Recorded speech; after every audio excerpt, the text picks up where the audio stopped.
So I wasn't really expecting to be uploading a second video so soon after the first one, but here we go.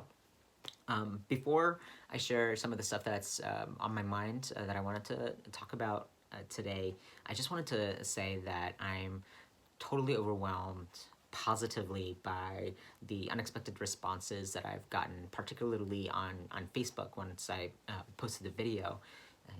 And I'm not just talking about sort of the public likes and the comments underneath it and stuff, but the private messages that folks have sent, and the amazing convo that I had with a friend over text about it. You know who you are. And of people just either resonating with it and thanking me for it, which I was also not really expecting thanks, threw me off a little bit, but that has a lot more to do with my sort of deep-seated stuff about not wanting to be a burden to people. So when I talk about sort of engaging with folks around my mental health, that's what I feel like I'm doing, is I'm being a burden to others. But again, another thing for another day. And also for folks just sort of like extending love and support, or just some note of encouragement. And it was all really unexpected. I'm grateful for it because it tells me that I'm not speaking into some void, and it's keeping me going. Obviously, here I am with the second video already. So anyway, jump into what I wanted to talk about.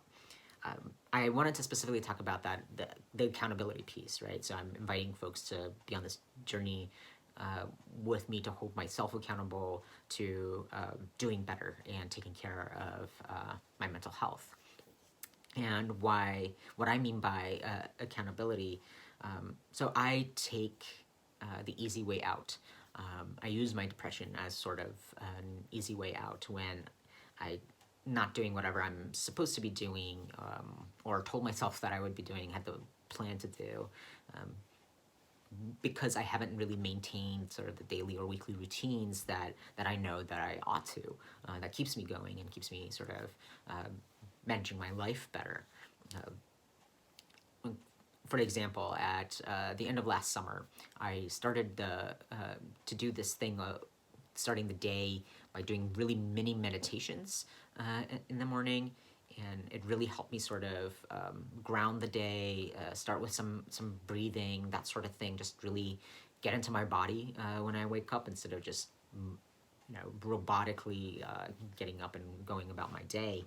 And it really made a difference for me. But then, like a few months in, I skipped a day here and there. Few days turned into a week, and then I just eventually stopped altogether. And I can again like feel sort of where I've regressed once I stopped doing them. So this morning, did one first thing. So hopefully I'll do a better job this time around of keeping doing that. Another one is going to the gym. It's something that really helps me out mentally, and it does wonders for me. And I used November as sort of like an easy way out. It was a month full of travel, lots of conferences that month. And I, instead of sort of making plans around that travel and how to keep doing my workouts when I'm not at home, I just sort of skip them, and then I just again like use my depression to stay home and not go to the gym once that traveling was done. And so I haven't been since October. So tomorrow, going back. And then I'm gonna start journaling a little bit. I don't know what that's gonna look like really, because I don't really have a good journaling habit, never really had.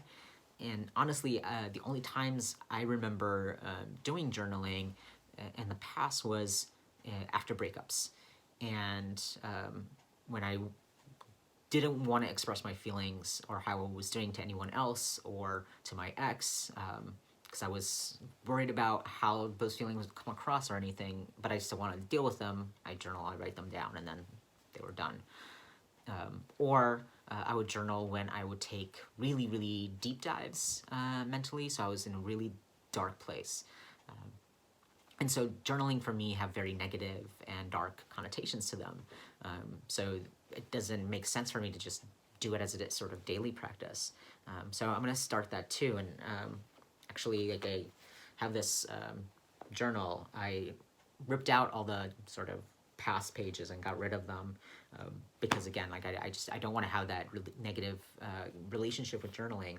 But using this because, again, like, I've got the pen boxes, the pen spaces in there, just to eliminate another excuse. There'll always be a pen in there. And all I did so far was just, on the first page, wrote the word restart and put yesterday's date on it, which was when I posted the first video. And then on this page, just wrote, do it anyway, which was something that every once in a while actually worked, when I, get into my sort of headspace. And if I told myself do it anyway enough times, I would actually do it. So that's not really journaling, I don't think, but there it is. I've started it. So I guess that's what I mean by saying I want to hold myself accountable. It's not letting myself off the hook, and not leaning into my depression when I don't have or need to. And sometimes I will need to, and that's fine. Because I'm not trying to suggest by any stretch of the imagination that this is something that happens for other people, or that taking time off to take care of yourself is necessarily is leaning into or using your depression as an excuse. I just know that that's something that I have done and do sometimes. And before, I used to do the complete opposite. When I'd feel depressed or something, I didn't want to necessarily deal with my feelings at all. And so I would just work intensely and go nonstop, so I didn't have to deal with my depression. And then I just, when this sort of like last manifestation really got started, I couldn't do that. I couldn't sort of work through it.